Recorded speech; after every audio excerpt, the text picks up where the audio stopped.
도와주시기를 그렇게 바라겠습니다. 우리 이제 다 같이 일어나셔서 창세기 4장 1절로 15절까지의 주님의 말씀을 우리 한 절씩 교독하고 15절 말씀을 합독하겠습니다. 창세기 4장 1절입니다.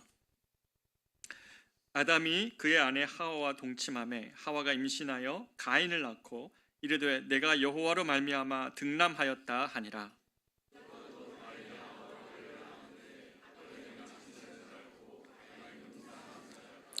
세월이 지난 후에 가인은 땅의 소산으로 제물을 삼아 여호와께 드렸고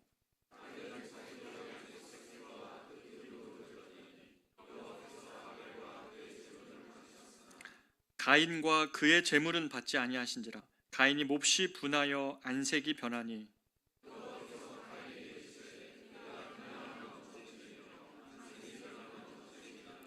네가 선을 행하면 어찌 낯을 들지 못하겠느냐. 선을 행하지 아니하면 죄가 문에 엎드려 있느니라. 죄가 너를 원하나 너는 죄를 다스릴지니라.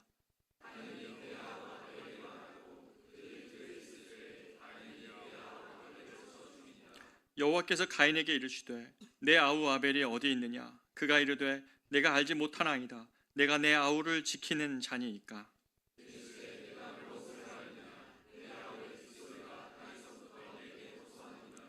땅이 그 입을 벌려 내 손에서부터 내 아우의 피를 받았은즉 네가 땅에서 저주를 받으리니.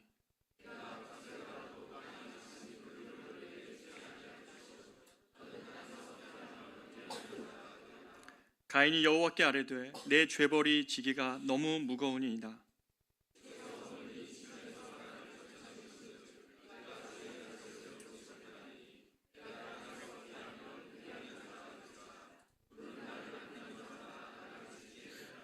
같이 읽습니다. 여호와께서 그에게 이르시되 그렇지 아니하다. 가인을 죽이는 자는 벌을 7배나 받으리라 하시고 가인에게 표를 주사 그를 만나는 모든 사람에게서 죽임을 면하게 하시니라. 아멘. 자리에 앉겠습니다. 아마 교회를 다니면서 기독교 신앙 서적을 조금 읽으신 분들은 마틴 로이드 존스 목사님에 대한 이름을 좀 들어봤을 겁니다. 그 마틴 로이드 존스 목사님은 영국의 개신교 목회자이면서 강력한 복음의 메시지를 우리에게 전해준 분으로 유명합니다. 매우 훌륭한 탁월한 설교가이시죠. 또 이 목사님이 그런데 쓰신 여러 가지 로마서 주석 여러 책들이 있지만 그 중에 창세기에 나타난 복음이라는 책이 있습니다. 이 책에서 로이드 존스 목사님이 우리가 지금 창세기를 묵상하고 있는데 이 창세기를 우리가 왜 읽어야 되는지에 대해서 그분이 쓰신 글이 제가 참 마음에 들어와서 여러분에게 소개하고 싶습니다. 그분이 이렇게 말씀합니다. 성경처럼 우리가 있는 현장, 곤경의 현장 속으로 찾아오는 책은 어디에도 없습니다. 각 사람의 삶을 올바르게 이해하려면 무엇보다 창세기 말씀을 읽어야 합니다 라고 말합니다. 우리가 지금 묵상하고 있는 창세기는 저 성경의 저 첫 번째 부분에 있는 신화와 같은 이야기가 아니라 이 창세기가 우리에게 오늘날 묵상해야 되는 것은 우리가 어떤 존재이며 또 무엇이 문제의 본질이며 또 우리가 이러한 세상 속에서 누가 우리를 구원하시는가에 대한 답을 주시는 매우 실제적인 그런 말씀인 것이죠. 그런 의미에서 로이드 존스 목사님은 이렇게 말씀합니다. 아담과 하와가 죄를 짓고 타락한 후에도 하나님은 그들을 주목하셨는데 하나님은 그들에게 동산으로 내려와 그들에게 말을 거신 하나님이신데 그 하나님이 지금도 우리에게 말을 걸고 계신다. 이것이 성경의 메시지다라고 말합니다. 아담과 하와가 죄를 범하고 동산 나무 뒤편에 숨었을 때에 하나님은 아담과 하와를 바로 정죄하지 않으시고 이렇게 말씀하시죠. 아담아, 네가 어디 있느냐? 그리고 하와한테는 하와야, 어찌하여 네가 이렇게 행하였느냐? 그들의 행위에 대해서 바로 정죄하시는 것이 아니라 아담아, 지금 죄를 지은 네가 어디에 숨어 있느냐? 하와야, 네가 어찌하여 나의 명령을 그대로 신뢰하지 못하고 이렇게 행하였느냐? 아담과 하와에게 주님은 이런 질문으로 먼저 다가가시는 것입니다.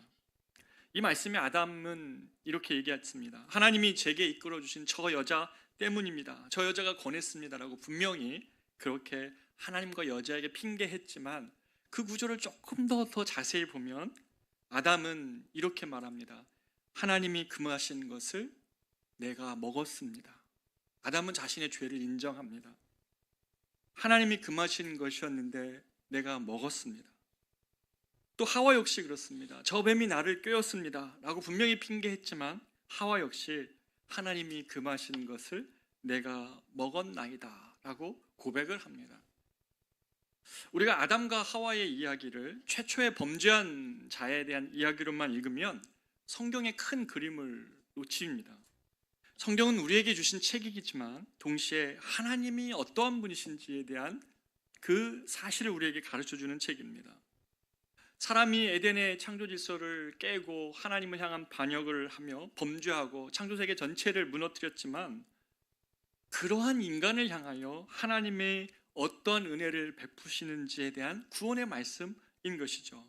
그래서 창세기 3장은 아담과 하와의 범죄만을 기록하고 있지 않습니다. 그런 죄 지은 아담과 하와를 향하여 아담아 네가 어디에 있느냐, 하와야 네가 어찌하여 그렇게 행하였느냐라고 말씀하시면서 주님이 그들의 자리를 찾아가셔서 그들의 마음에 이야기하시며 그들에게 자신이 무엇을 잘못하였는지에 대하여 고백하게 하시죠. 하나님이 금하신 것을 내가 먹었나이다.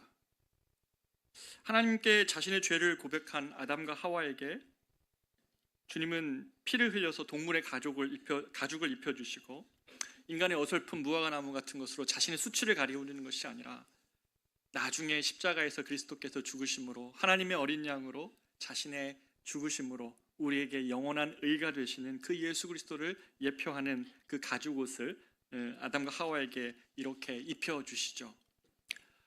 성경은 이렇게 죄를 범한 사람에게 하나님이 어떠한 이러한 세상에 하나님이 어떠한 분이신지 그 부분에 대해서 처음부터 끝까지 말씀하십니다.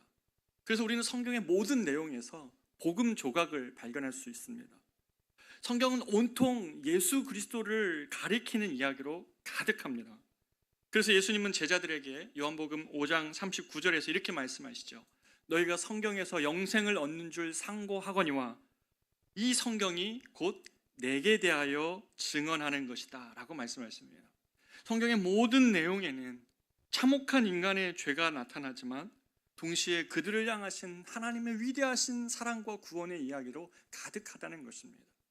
아담과 하와도 그냥 벌하시는 것이 아니라 네가 죄를 짓고 지금 어디에 있느냐, 하와야 네가 어떻게 그 일을 행하였느냐라고 물으시며 아담과 하와를 주님이 정죄하시는 것만이 아니라 그에게 은혜를 베푸시는 것처럼 오늘 우리가 읽은 이 가인과 아벨 사건은 형제살인 사건으로 유명한 내용이지만 그러나 처음부터 이 창세기 3장과 4장의 이것은 하나님의 복음이 무엇인지, 하나님의 은혜의 복음이 무엇인지를 우리에게 가르쳐주는, 오히려 배경이 검해서 그 안에 있는 하얀 것이 드러나듯이 이 참혹한 형제살인의 사건 속에서도 복음의 내용이 담겨져 있습니다.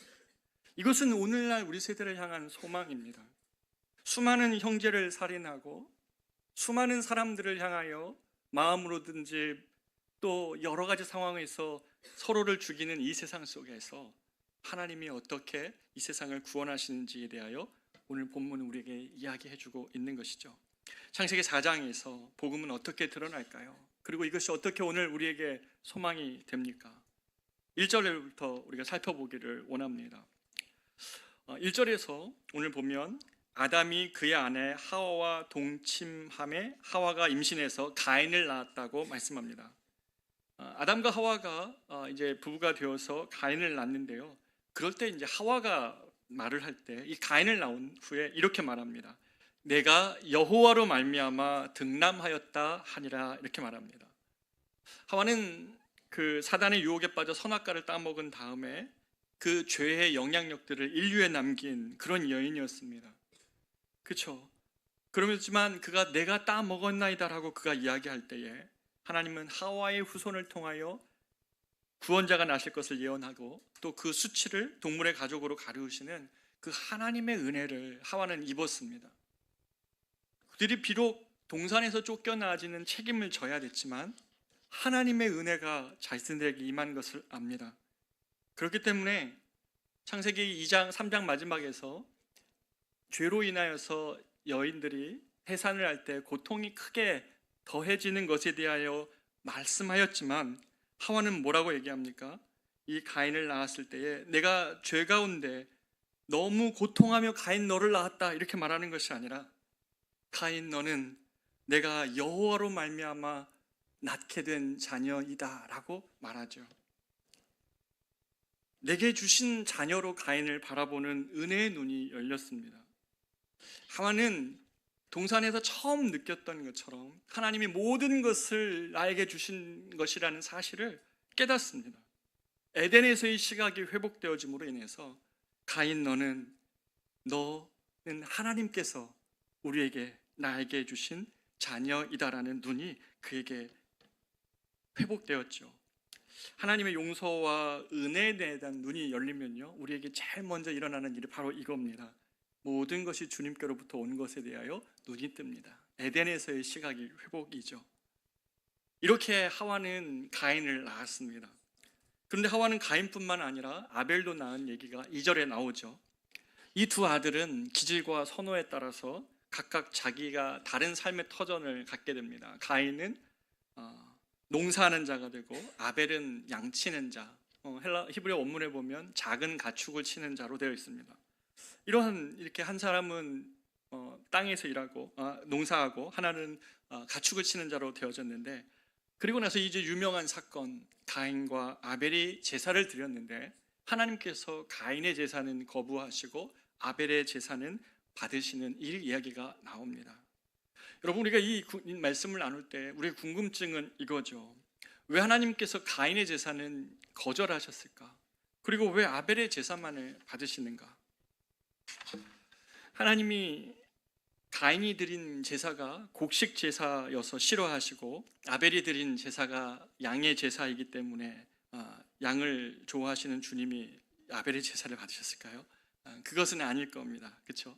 주님이 육식 애호가도 아닙니다. 그렇죠? 주님이 또 직업을 차별하신 것입니까? 농업을 천대하시고 목축업을 존대하시는 것입니까? 재물의 종류를 차별하시는 것입니까? 이런 건 아닐 겁니다. 왜냐하면 하나님께서 모세에게 레위기에서 이미 제사법을 가르쳐 주실 때에 속죄제와 같은 것들은 동물 제사로 드리게 하셨지만 소제, 곡물로 드리는 제사도 모세에게 가르쳐 주셨습니다. 곡물로 드려도 얼마든지 하나님께서 받으시기에 합당한 향기로운 제물이 됩니다. 그럼 무엇이 문제였을까? 제물의 종류의 문제가 아니면 아벨이 드렸던 제사 중에 이렇게 말하죠. 아벨이 첫 새끼를 기름과 함께 드렸다. 여기서 그러면 근거를 찾아야 될까요? 아벨이 양의 첫 새끼를 드리는 정성스러운 제사를 드렸기 때문에 아벨의 제사는 받았고, 가인의 곡식은 대충 창고에서 가져온 곡식단으로 드렸기 때문에 가인의 제사는 거부하셨을까요? 아닙니다. 성경은 한 번도 우리가 지극정성으로 제사 드리면 우리의 제사가 주님께 드려진다고 말하지 않습니다. 모든 종교는 지극정성으로 가장 좋은 것 드리면 신이 감동할 것이라고 말합니다. 지성이면 감천이라 이렇게 이야기하죠. 최고의 노력을 하면 신이 움직일 수 있다는 겁니다. 그 신이 움직이지 않는다는 얘기는 너의 노력이 부족해. 그러니까 더 열심히 해. 더 최고의 것으로 드려. 이렇게 얘기합니다. 그러나 하나님은 그런 제물에 관심 있지 않으십니다. 하나님은 지극정성의 예배보다 바른 예배를 원하십니다.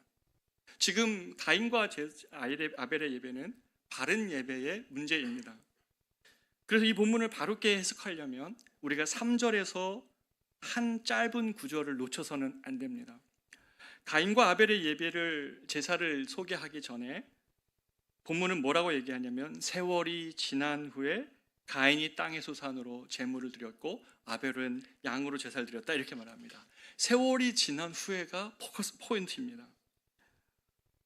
하나님 이 세월이 지난 후에라는 단어는 시간이 쌓여서 열매를 맺을 때라는 것입니다. 추수할 때라고도 해석할 수도 있지만 가인과 아벨의 삶이 쌓인 겁니다. 그들이 시간을 두고 계속 쌓아왔던 삶에 대하여서 가인과 아벨의 이 제사는 그들의 삶에 대한 결산과 같은 예배입니다. 하나님은 시간이 우리에게 지나면 우리의 삶이 어떻게 살아왔는지에 대하여 결산하는 때가 있다는 것을 오늘 본문은 우리에게 이야기해 줍니다. 그러면서 하나님이 아벨의 제물을 받으시는 것이 아니라 오늘 본문은 뭐라고 얘기하냐면 하나님이 아벨과 그의 제물을 받으셨다고 말씀하십니다. 제물만 받으신 것이 아니라 아벨과 그의 제물을 받으셨고, 가인의 제물을 받지 않으신 것이 아니라 가인과 그의 제물을 받지 않으신 것입니다. 여기서 받으심에 해당하는 히브리어 단어 사하라는 단어는 이것은 주님이 주의 깊게 바라보고 존중하며 응시하시는 모습을 뜻하는 단어입니다. 무슨 말입니까? 하나님은 아벨이 드린 제사가 양으로 드렸기 때문에 그를 받으신 것이 아니라 아벨의 지난날의 삶, 아벨과 그의 재물을 바라보신 것이죠. 아벨이 살아온 삶, 그의 삶을 주의 깊게 바라보고 존중하면서 아벨의 경배의 삶을 제물로 받으신 겁니다. 그러나 가인의 제물은 연락하지도 않고 보시지도 않은 것입니다. 제물이 아닌 그가 살아온 삶을, 가인이 살아온 삶을 그의 제물과 함께 주님이 받지 않으신 것이죠. 하나님은 삶과 떨어져 있는 제물을 원하시는 그런 분이 아니십니다. 하나님은 절대로 가난하지 않으십니다. 하나님은 우리의 소유를 탐하시는 분이 아니십니다. 우리의 주머니를 터셔서 자신을 만족시키시는 그런 분이 아니시라는 것입니다. 삶이 담기지 않은 제물은 그 아무리 많은 것이라도 주님이 보시지도 않는다고 말씀하십니다. 하나님이 아벨의 예배를 보면서 주목하시고 기뻐하시면서 만족해 하신 것은 그가 첫 새끼를 드린 열심도 있었지만 무엇보다도 아벨, 그의 존재, 그의 삶의 예배, 그리고 그 삶이 표현된 제물을 그가 예수님 하나님께서 받으신 것이죠. 주님은 우리가 우리의 삶을 예배자로 살 때 우리를 주목하시며 우리의 예배를 받으신다는 이 사실을 잊어서는 안 됩니다. 그렇다면 하나님께서는 왜 가인과 그의 제물을 받지 않으셨을까요? 5절에서 그 내용이 밝혀지고 있는데요. 5절을 보면 가인과 그의 제물은 받지 아니하신지라 하면서 가인이 몹시 분하여 안색이 변하니라고 이렇게 가인의 상태에 대해서 말해줍니다. 하나님이 가인의 제물을 거절하시자 가인이 어떻게 반응합니까? 몹시 분했다는 겁니다. 그러면서 안색이 변했다고 얘기하는데 이 안색이 변했다는 것의 히브리 원문을 보면 고개를 땅에 떨어뜨렸다 이렇게 말합니다. 하나님의 낯을 피하는 정도가 아니라 하나님 너무 싫은 겁니다. 하나님 향하여 분노가 치밀어 오르는 것이고 그 하나님에 대하여 마치 이렇게 얘기하는 겁니다. 하나님 당신이 뭔데 내 제물을 안 받습니까? 하나님 당신이 도대체 누구시길래 나를 이렇게 무시하십니까? 라는 그런 의미입니다. 그런데 여러분 만약 이 가인의 태도는 가인이 어떠한 사람인지를 드러내 줍니다. 만약에 가인이 이 예배 속에서 그의 삶이 하나님 중심으로 살아왔다면 하나님께서 받지 않으시는 예배라고 주님이 말씀하실 때 가인은 즉각적으로 이렇게 반응해야 맞습니다. 하나님, 내가 무엇을 잘못했습니까? 하나님, 내가 어디에서 문제가 있는 것입니까? 오히려 자기 자신을 돌아보면서 자기가 드렸던 이 예배가 하나님 받으시지 않는다는 예배라는 것 때문에 그러면 나는 어떻게 해야 됩니까? 이렇게 돌아봐야 되는 것이 정상인데 가인은 분했습니다. 화가 났습니다. 그래서 주님은 가인에게 얘기합니다. 네가 분하면 어찌 미뇨? 분하여 함은 어찌 미뇨? 하나님 얘기하시는 것이죠. 네가 지금 화낼 때가 아니라 너는 지금 너를 돌아보아야 될 때라고 말씀하시는 것입니다. 그러면서 7절에 네가 선을 행하면 어찌 낯을 들지 못하겠느냐. 여기서 선을 행하다는 단어는 야타부라는 단어인데 바람직한 일을 행하다라는 단어입니다. 다시 말하면 하나님께서 가인에게 말씀하십니다. 네가 옳게 행해 왔다면 왜 그리 지금 화가 나 있는 것이냐 라고 물으시는 것이죠. 하나님은 지금 가인에게 가인의 너의 인생이 너가 바른 예배가 드려지고 있지 않음을 깨닫게 하셨습니다. 이 가인이 하나님 앞에 바른 예배를 드리지 않고 있다는 그의 삶이 예배가 되지 않고 있는 것은 매우 위태한 일이라고 주님 말씀하십니다. 7절에 보면 주님이 네가 선을 행하면 어찌 낫을 들지 못하겠느냐, 선을 행하지 아니하면 어떻게 해요?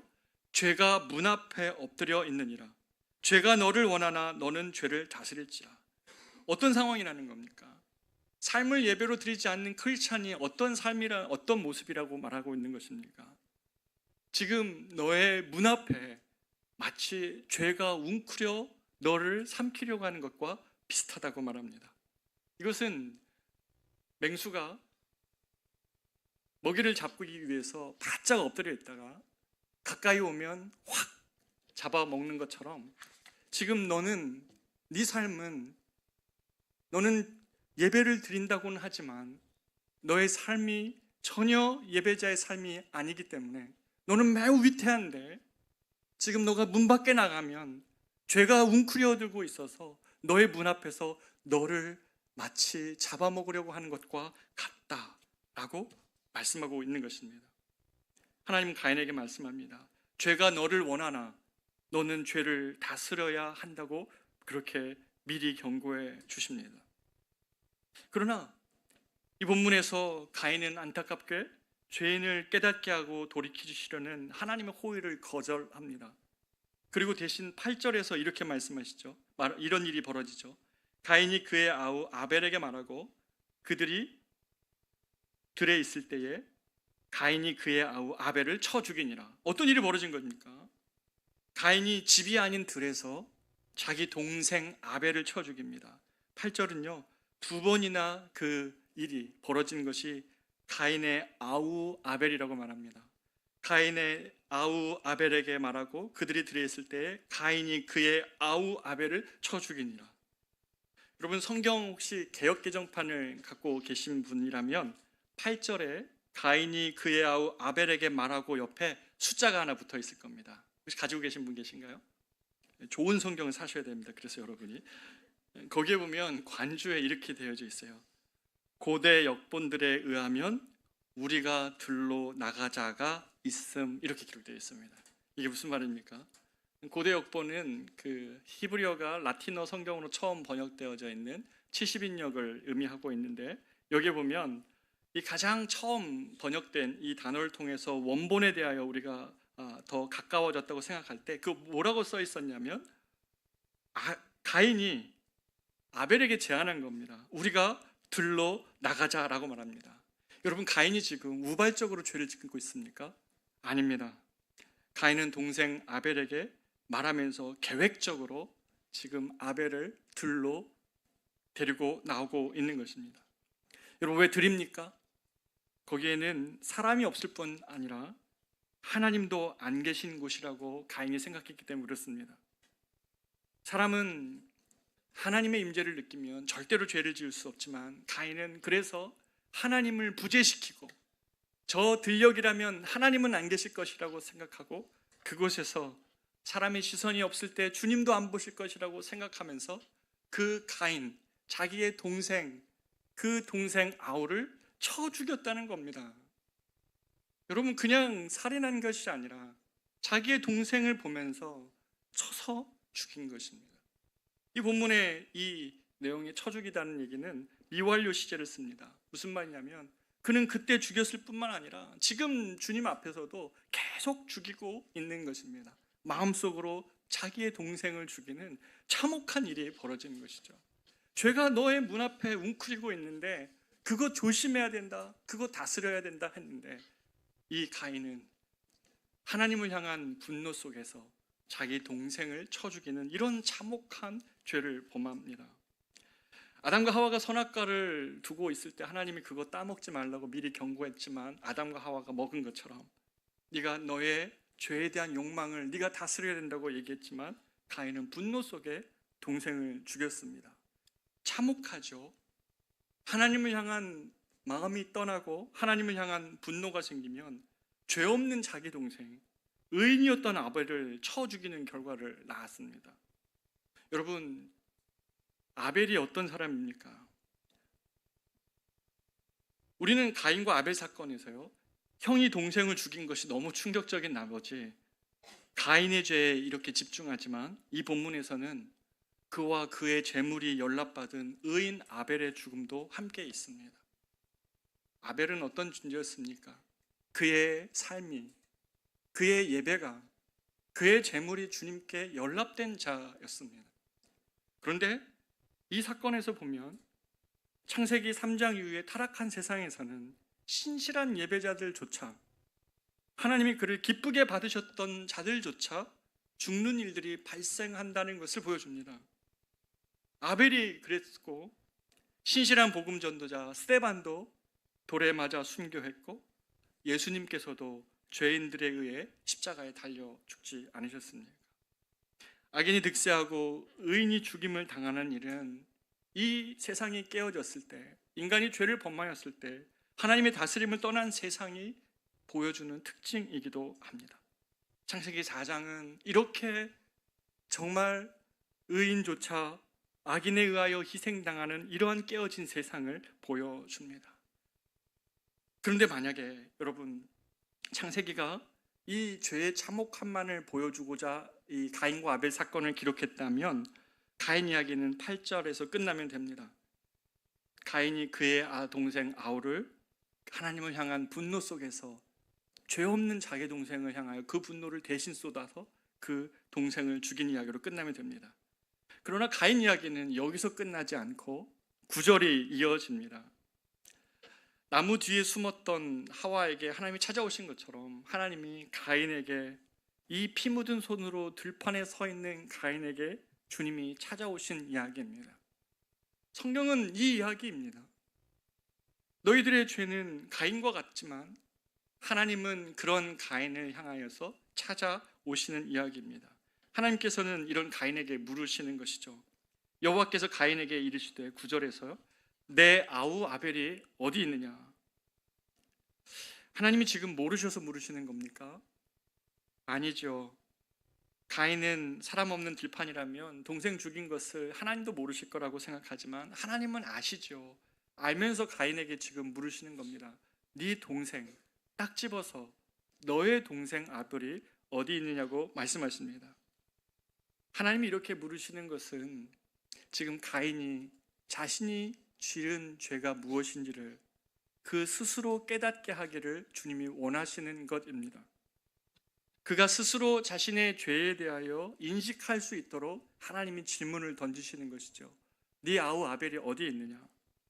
하지만 가인은 그의 죄조차 무엇인지 깨닫지 못하고 있습니다. 가인은 하나님을 향하여 이렇게 말합니다. 내가 알지 못하나이다. 내가 내 아우를 지키는 자입니까?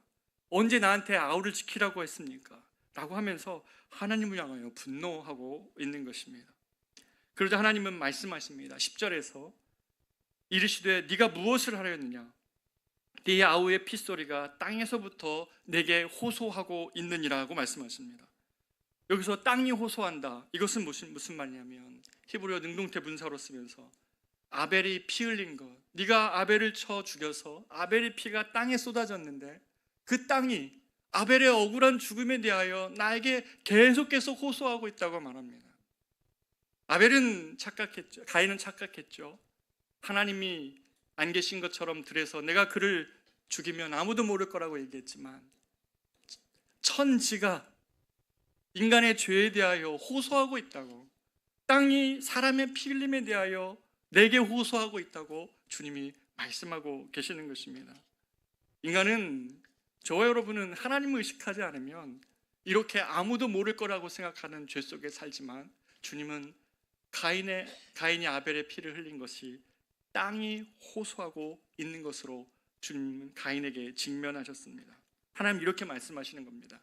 네가 결코 씻을 수 없는 죄, 돌이킬 수 없는 엄청난 잘못을 일부러 계획하여 아벨을 죽였다고 가인을 직면하신 것이죠. 하나님의 직면이 아니면 절대 죄라고 인정하지 않을 가인에게 하나님은 그의 죄를 깨닫게 하신 것입니다. 사랑하는 여러분, 가인을 향한 하나님의 은혜는 바로 이 지점에서 시작되는 것입니다. 우리를 향한 은혜도 마찬가지입니다. 가인이 죄를 죄로 깨달을 수 있을 때에 그것이 은혜였고 거기서부터 하나님의 회복이 일어납니다. 이 세상이 회복되어지기를 바라십니까? 그러면 하나님의 앞에 우리가 어떠한 모습으로 서 있는지에 대하여 우리의 모습을 정확하게 직면하면서 하나님이 나를 굴복시키지 않으면 나도 이 가인과 다름이 없는 사람입니다 라는 것을 고백할 때만이 하나님의 회복이 일어납니다. 왜냐하면 가인은 바로 이 자리에서 하나님의 은혜를 경험하기 시작합니다. 13절 보십시오. 13절에 그렇게 자기가 자기 동생을 죽이고도 당당하게 하나님 앞에서 얼굴이 분한 채로 내가 언제 가인을 아우 아벨을 지키는 자입니까? 라고 그렇게 말했던 가인이 하나님의 이 직면 속에서 이렇게 이야기합니다. 가인이 여호와께 13절에서 아뢰되 내 죄벌이 지기가 너무 무거우나이다. 가인이 비로소 자기의 행동이 뭐라고 얘기합니까? 죄였다고 말합니다. 실수였다고 말하지도 않고 아니다고 말하는 것도 아니고 주님 앞에 거짓말도 하지 않고 거짓말하는 것이 아니라 하나님 그것이 나의 죄입니다 라고 가인이 처음으로 고백하는 것입니다. 가인은 비로소 자신의 이 분노의 감정에서 놓여지고 자기가 행한 일이 무엇인지 깨닫고 있습니다.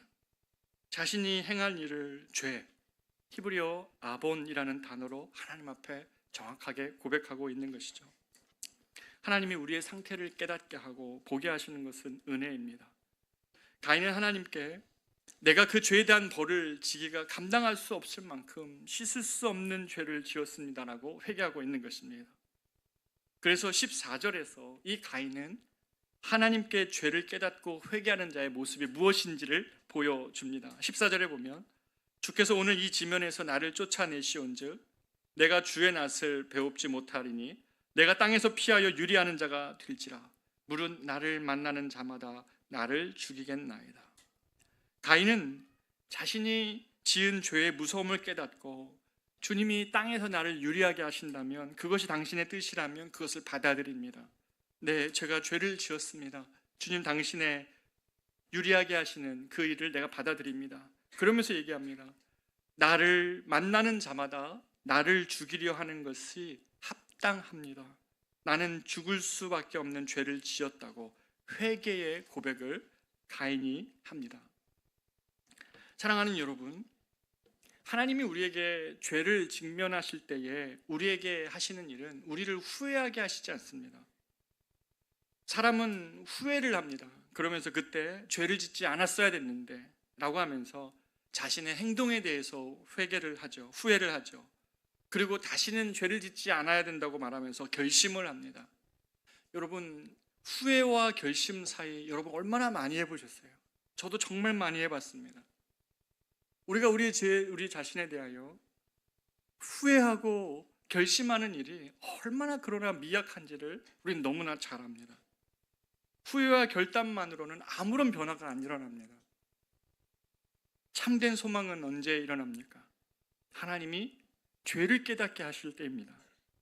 자기가 죽을 죄를 지었던 자기 마음 안에 있는 이런 악함이 있다는 사실을 깨달았을 때에 비로소 내가 들고 있는 이 돌로 내가 내 동생을 죽일 만큼 이러한 참혹한 마음이 있는 것을 알 때에 그는 행동을 후회하는 것이 아니라 자신의 죄성, 자신의 깊은 마음, 하나님을 향하여 분노하고 있는 자신의 마음을 회개하는 것입니다.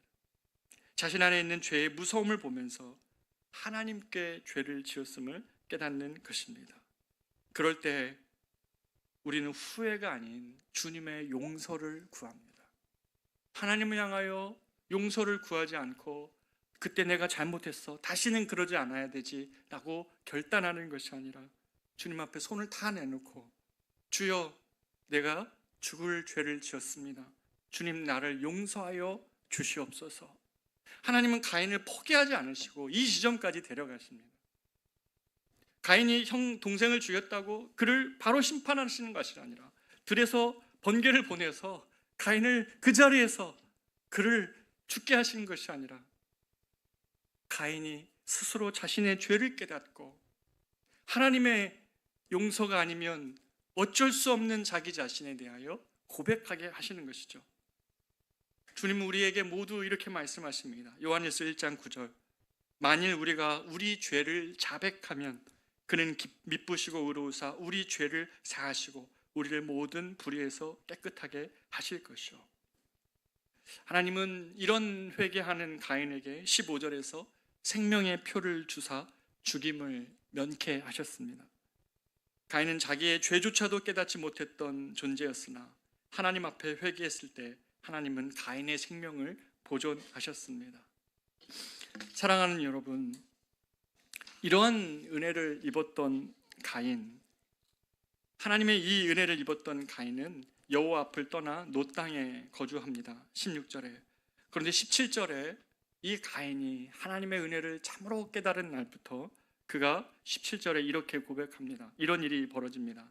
아내와 가인이 동침함에 그가 임신하여 에녹을 낳은지라. 가인이 성을 쌓고 그의 아들의 이름으로 성을 이름하여 에녹이라 하니라. 가인이 아내를 얻고 임신하여 자녀를 낳습니다. 그리고 가인이 아내를 얻었다는 것은 가인과 아벨뿐 아니라 아담과 하와가 낳은 다른 사람이 많이 있었다는 사실을 가인의 아내를 통하여 알 수 있죠. 성경은 가인과 아벨만 낳은 것이 아니라 아담과 하와 사이에 다른 사람도 있었다는 것을 암시합니다. 어찌됐든 가인은 거기서 낳은 자기 아들과 자기가 정착한 성을 특별한 이름으로 짓는데요, 그것을 에녹이라고 지었습니다. 성경에 처음 나오는 단어이고 에녹이라는 이름이 처음 등장을 하죠. 자신의 아들과 자신의 성읍을, 자기가 정착한 성읍을 에녹이라고 부른다는 겁니다. 여러분, 왜 그렇게 지었을까요? 왜 자기의 아들의 이름도, 그리고 수많은 단어 중에 에녹이라는 이름으로 자기 아들의 이름을 짓고, 그리고 왜 그가 거주하는 성읍을 에녹이라고 지었을까요? 에녹은 고유명사이기도 하지만 동시에 하누크라는 단어를 어근으로 갖고 있습니다. 이 하누크는 데디케이션, 나를 드립니다 라는 단어입니다. 봉헌의 의미를 가지고 있죠. 다시 말해 가인은 자신의 인생에서 예배에 실패를 했습니다. 삶의 예배가 실패해서 늘 그는 죄가 문 앞에서 나를 웅크리고 있는 것 같은 위태한 삶을 살았던 자입니다. 그런 자기 자신이 자기 동생을 죽일 수 있을 만한 무서운 죄가 자기 안에 있다는 사실을 깨닫고 그런 자기 자신을 위해 하나님께서 긍휼을 베푸시며 자기의 생명을 보존하신 것을 알았기에 가인은 변했죠. 자기의 자녀도, 그리고 자기가 살아가는 삶의 터전도 에노크, 하노크, 하나님께 드립니다 라고 자기 자신을 주님께 드리는 삶을 고백합니다. 하와가 죄 가운데 있다가 하나님의 은혜를 깨닫고 가인이 하나님께로부터 온 것임을 고백한 것처럼 가인도 이제 자기를 주님께 드리는 삶을 고백하는 것입니다. 사실 이 본문에서 하나님은 가인을 이렇게 바꿔가셨습니다. 그러나 이 본문에서 사실은 우리가 가인이죠. 우리도 주일 예배 잠시 드리는 것으로, 그리고 이 시간에 준비한 헌금으로 하나님이 만족하실 것이라고 생각하며 사는 것은 아닙니까? 일주일 동안에는 내 삶대로 내 마음대로 마음껏 살다가 주일날 이 시간에 잠깐 와서 내가 주님께 해야 될 예배와 그리고 헌금을 하면 그것으로 신앙의 의무가 끝나는 것처럼 우리 생각하고 있는 것 아닙니까? 하나님은 아벨과 아벨의 제물을 연락하시는 하나님이십니다. 아벨이 없는 제물은 아무 의미가 없습니다. 그의 삶이 담기지 않는 제물을 하나님이 기뻐하시지 않는다는 것입니다. 주님이 우리에게 바라시는 것은 그리스도인들이 세상에서 일주일 동안 하나님을 향한 예배자로 살다가 그 삶을 가지고 주님 앞에 나와서 예배하는 그 예배자를 주님이 찾으시는 것입니다. 그래서 바울은 자신의 삶을 제사라고 여겼습니다. 디모데후서 4장 6절에 보면 바울은 자신의 인생의 끝이 왔다는 것을 직감했을 때에 내가 전제와 같이 부어졌다고 말합니다. 무슨 말입니까? 제사 드릴 때 마지막에 포도주를 부음으로 제사가 마치는데 마치 이것처럼 나의 삶의 모든 예배가, 내 인생이 주님 앞에 제사처럼 드려졌고 이제 마지막 포도주의 부음으로 인해서 내 삶이 끝나고 있다라고 말합니다. 여러분, 삶이 제사요, 예배라는 것이 무엇입니까? 제사에서는 어떤 일이 벌어집니까? 제사는 자신이 죽는 자리입니다. 제사에서는 그 피 흘리는 동물 때문에 저 동물이 나의 죽음을 대신하고 있다는 것을 알며 내가 죽고 그리스도가 내 삶 가운데 살아나기를 원하시는 그러한 것이 제사입니다. 여러분은 어떻게 삽니까? 일주일의 삶을 마음껏 살다가 주일날 와가지고 좀 은혜를 받은 것으로 살 수 있습니까? 하나님이 그런 예배자를 이 땅 가운데 찾고 계시겠습니까?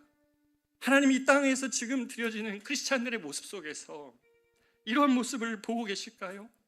나는 죽고 그리스도가 살아나시기를, 주님의 뜻이 드러나기를 원하는 그리스도인들로 이 땅을 보고 있을까요?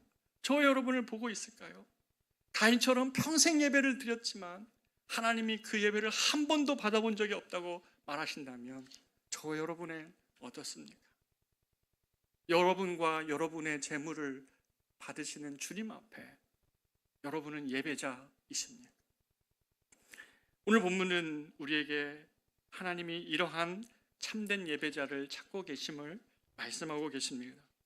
가인이 하나님의 생명의 표를 받은 후에 자신과 자신의 자녀, 자신의 삶의 터전을 하누크, 에녹, 봉헌하는 삶으로 살고자 했습니다.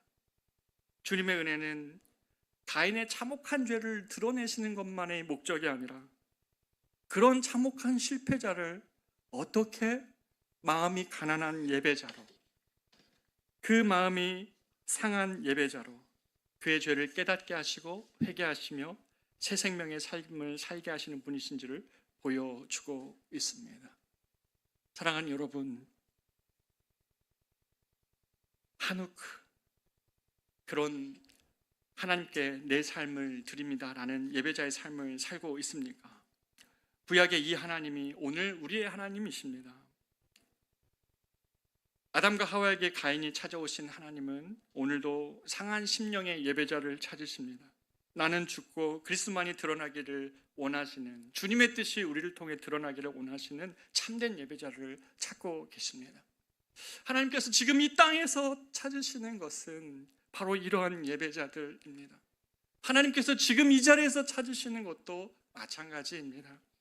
여러분의 삶의 자리에서 하나님께서 여러분에게 원하시는, 나는 죽고 그리스도가 사셔서 나의 가정과 나의 일터와 여러분이 살아 있는 모든 삶의 현장에서 주님의 뜻이 드러나기를 원하는 그러한 신실한 현존을 꿈꾸는 하나님의 백성들이 이 땅 가운데 드러나기를 주님이 찾으신다고 말씀하십니다. 우리가 오늘 이 창세기 4장을 보면서 주님의 집요한 사랑을 좀 깨달았으면 좋겠습니다. 하나님이 가인의 죄가 얼마나 참혹하냐고 드러내시는 것뿐만 아니라 복음은 이 아담과 하와에서도 마찬가지였고요, 가인과 아벨의 이 제사에서도 그들의 참혹한 죄를 드러낸 것뿐만 아니라 그들을 직면하시며 자기의 죄가 무엇인지, 내가 주님이 금하신 것을 먹었나이다, 주님 내가 나의 동생을 죽인 그것이 나의 죄입니다 라고 고백하게 하시며 그들에게 가죽옷을 입히시고 그들에게 생명의 표를 주시면서 그들로 하여금 하나님의 은혜가 무엇인지를 보여주는 것이 창세기 3장 4장입니다. 이 세상에 이런 복음이 필요한 것 아닙니까? 세상은 죄를 정죄할 수는 있습니다. 그러나 죄에서 구원할 수는 없습니다. 오직 그리스도만이 이러한 세상의 죄 가운데 있는 우리들 가운데 찾아오셔서 우리의 죄를 진심으로 고백하게 하시는 것이죠. 회개하게, 후회하는 것이 아닙니다. 내가 그때 그렇게 행동하지 않았으면 된다고 말하는 것이 아니라 내 안에 이러한 모습이 있습니다. 당신의 은혜가 아니고서는 내가 반복적으로 짓는 가정 안에서의 여러분의 죄들, 이 땅에서의 우리 크리스찬들의 모습을 우리는 후회함으로 바꿀 수가 없습니다. 그리스도인들이 새롭게 그리스도 안에서 새로워질 때 하나님의 참으로 은혜를 깨달음으로 인하여서 우리의 삶은 바뀔 것입니다. 우리 커맨시 교우들 모두가 이 하나님께 진정으로 드리는 예배자의 삶을 살기를 원합니다. 여러분과 제가 삶의 세상의 한복판에서 들어가서 신실한 현존으로 그리스도의 이 뜻을 드러내는, 나는 죽고 주님이 사셔야 됩니다. 그렇게 고백할 때 우리 가정의 회복이 있을 것이고 여러분의 인생의 기쁨이 있을 것이고 하나님이 우리를 통하여 비로소 소망을 보시며 회복의 역사를 이 땅 가운데 보내주실 것입니다. 저는 하나님께서 이 땅의 교회 예배를 회복시켜 주시기를 원합니다. 아무도 죽지 않는, 사람의 마음을 만족시키는 그런 예배 말고요, 우리 모두가 그리스도와 함께 죽고 그리스도와 함께 살아나는 그러한 예배, 그러한 신실한 예배자들로 이 땅에 회복시켜 주시기를 구합니다. 그런 은혜가 저와 여러분 가운데 있기를 바랍니다. 우리 이 시간 같이 찬양할까요? 주를 위한 이곳에 함께 찬양합니다.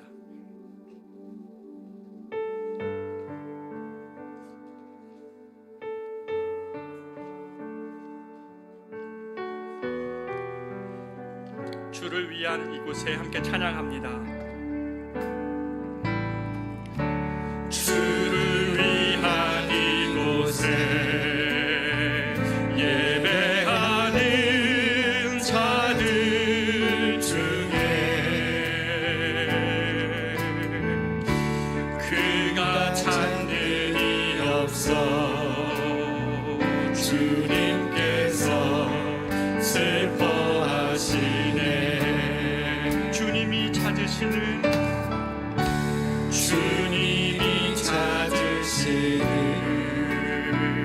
그 한 사람, 그 예배자, 내가 그 사람 되길 간절히 주께 예배하네. 주대로 이곳에 서 있네. 주인제에 엎드려 절하세. 그 어느 것도 난 필요 없네. 주님만 경배해. 주대로 이곳에 서 있네. 주인제에 엎드려 절하네. 그 어느 것도 난 필요 없네. 주님만 경배해. 사랑하는 여러분, 우리가 이 시간 같이 한번 오늘 본문의 말씀을 가지고 한번 주님께 기도하기를 원합니다. 우리가 후회하는 삶이 아니라 돌이키는 삶이 우리에게 필요합니다. 오늘 가인과 아벨을 보시며 가인을 끝까지 추적하셔서 가인을 정죄하시기보다 그에게 돌이킬 기회를 주시고 그에게 그 회개와 그리고 그의 삶이 하나님 앞에서 변하게 하시는 하나님을 우리가 봅니다. 여러분의 삶에 하나님이 굴복해 하시는 은혜가 있기를 원합니다. 집요한 그러한 후회나 결단이 아니라 하나님 내 마음을 바꾸어 주셔야 됩니다.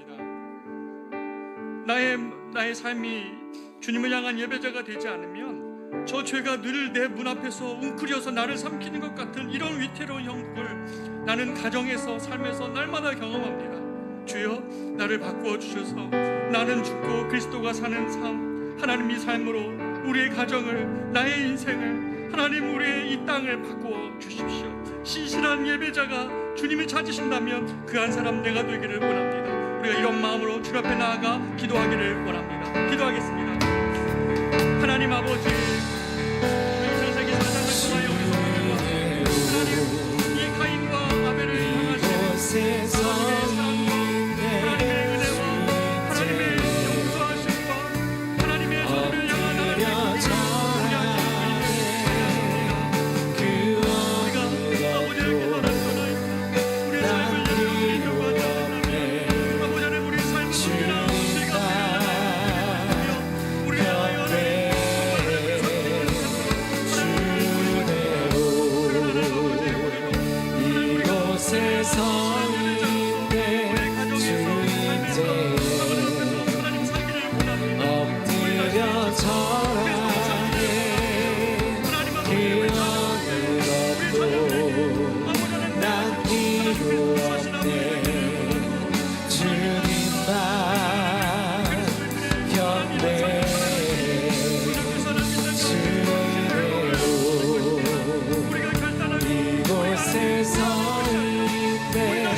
시키시는 하나님 비로소 우리가 주님의 뜻을 따라 엎드려 절하네 그 어느 것도 난 필요 없네 주님만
이제는 우리 주 예수 그리스도의 크신 은혜와 하나님의 정말 가없는 사랑하심과 성령님의 인도 보호 교통 충만하심의 은혜가 오늘 우리의 삶의 모든 자리에서 신실한 예배자의 삶을 살기로 결단하며 우리의 예배가 주님 받으시는 삶, 주님 받으시는 인생 되기를 소망함으로 저 삶의 자리로 나아가 나는 죽고 그리스도만 살기를 소망하며 저 세상으로 나아가는 사랑하는 우리 모든 성도들의 삶과 가정과 일터와 그리고 이 땅의 교회와 대한민국의 앞으로의 미래 위에 이제로부터 영원토록 함께 있을지어다.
주의 자녀 삼으셨네 자유를 노래할 때 예수 감사리 주의 보혈 축복 속에 우리 자유를 노래해 예수 감사리 주의 승리 안에 우리 구원을 노래해 구원을 노래해 새롭고 생명이 되신 예수 그가 진리 생명 되셨네 우리 주